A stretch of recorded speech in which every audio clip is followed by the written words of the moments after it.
And then came the next big mistake. In the 1990s, with the end of the Cold War and the dominance of the neoliberal consensus, the PAP began to let in massive quantities of unskilled labor. Between 1990 and 2010, over 1.2 million unskilled and semi-skilled workers were added to the economy.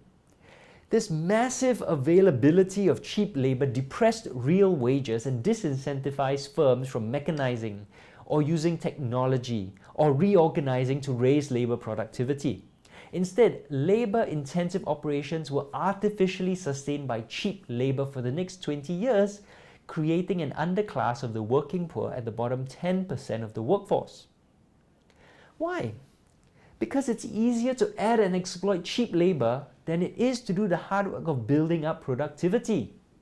In Singapore, low-cost foreign labor are exempted from the laws regulating labor and wages. They're paid as little as $10 or $20 a day in a country where our government considers you extremely poor if you make double that. These are our modern-day coolies, our modern-day slaves. Because of this disastrous decision, we lost 20 years of steady real wage growth, which would have realized our dream of a Swiss standard of living for the working class. So instead of our dream high-tech economy, we have a low-tech, low-productivity economy that is based on exploiting cheap foreign and domestic labor. And on top of all of this, we still never developed a viable domestic capitalist entrepreneurial class, as was the case in the rest of developed Asia. Goh Keng Swee's nightmare of being dependent and vulnerable to foreign capital has thus continued till today. All other developed Asian economies, including now China, have bravely, successfully and wisely developed domestic entrepreneurial capacity, domestic capital. But we became complacent because foreign capital dominated development was so quickly successful that it became an easy soft option for us. And this is the crux of the problem today. Singapore's economy today is one that relies on foreign investment, foreign funding. So the PAP bends over backwards to accommodate this foreign funding. This is where Singapore's low tax, low regulation reputation comes from.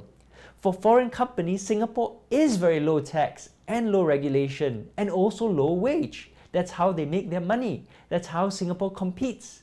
But for us Singaporeans, of course, Singapore is high tax, high regulation and low wage.